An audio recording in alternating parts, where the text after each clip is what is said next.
The session of the Senate in the first regular session of the 20th Congress is hereby called to order. The Senate concluded a busy week marked by plenary discussion of various measures addressing major national concerns, high-profile committee hearings, and extensive review of the 2026 national budget. Senate President Vicente Tito Sotto III opened the session by defending budget amendments as a crucial check and balance mechanism, clarifying that funds go directly to implementing agencies. To ensure full transparency, Sotto committed to live streaming the entire 2026 budget process to ensure full transparency.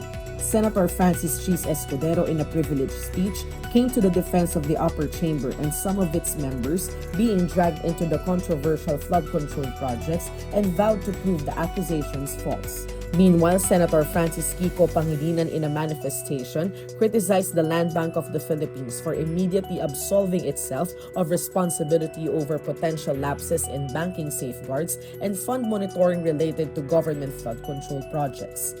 The Chamber also adopted several measures during its plenary session, including Senate Resolution Number 23, expressing the sense of the Senate in celebrating the robust interparliamentary relations between the Senate of the Philippines and the National Assembly of Hungary, Senate Resolution Number 24, commemorating the 115th birth anniversary of Wenceslao Vinzons, Senate Resolution Number 26, congratulating Jesus is Lord Church Worldwide on its 47th founding anniversary, Senate Resolution Number 27, commending Alas Pilipinas men's volleyball team for historically ranking 19th out of 32 teams in the final standings of the FIVB Men's World Championships 2025. The Senate also adopted Senate Resolution Number 28, asking the International Criminal Court to hold former President Rodrigo Roa Duterte under house arrest for humanitarian considerations. Senate Resolution Number 29, which seeks to reinstate tariff rates on imported rice from 15% to 35%. Senators also sponsored several measures during last week's session, including Senate Bill Number 1425, which seeks the creation of the Aklan Piña Conservation and Innovation Center in Calibo, Aklan, Senate Bill Number 1431, or the Revised Cooperative Code of the Philippines, and Senate Bill Number 1432, or the People's Freedom of Information Act. Meanwhile, Deputy Majority Leader Risa Hontiveros, in a manifestation, raised serious concern over foreign spies in the country working to influence national policy in favor of the governments they pledged allegiance to. Deputy Minority Leader Rodante Marcoleta delivers a privileged speech on budget insertions and the need to confront the issue with clarity. Committee on Public Services Chair Senator Raffy Tulfo started investigating the joint venture agreements between local water districts and Prime Water Infrastructure Corporation following complaints about the distributor services. Senators, led by Erwin Tulfo, pushed for a fair and impartial delivery of government social protection programs during the hearing of the Committee on Social Justice, Welfare, and Rural Development. Senator Mark Villar, during the Committee on Public Works hearing, underscored the importance of infrastructure for national progress, stressing that the country needs more than simple projects.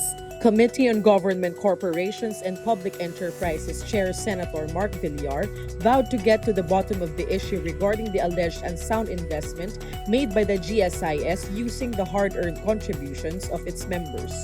Senator Loren Legarda led the Committee on National Defense and Security, Peace, Unification, and Reconciliation's discussion on priority legislation and proposed policies aimed at protecting and strengthening the Philippines' national security.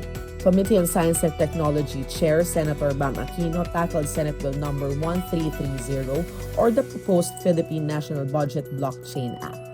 Senator Rodante Marcoleta stressed the need for solid coordination among agencies, promoting the country's trade and commerce during the hearing of the Committee on Trade, Commerce, and Entrepreneurship. Committee on Health and Demography, chaired by Deputy Majority Leader Risa Hontiveros, tackled measures seeking to end the practice of hospital detention, the establishment of Philippine Geriatric Centers, Senior Health Aid Program, and the National Health Service Outreach Program.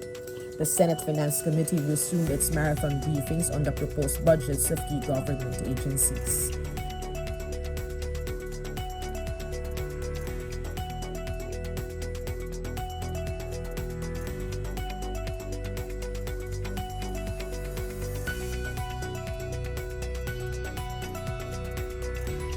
Meanwhile, the Commission on Appointments led by Senate President Vicente Tito Sotto III gave its nod to the appointments of Department of Energy Secretary Sharon Garin, Department of Information and Communications Technology Secretary Henry Aguda, and 39 flag and senior officers of the Armed Forces of the Philippines. Senate President Soto, together with Senate Majority Leader Juan Miguel Zubiri and Senator Sherwin Gatchalian, attended the first Legislative Executive Development Advisory Council for the 20th Congress presided by President Ferdinand Bongbong Marcos Jr.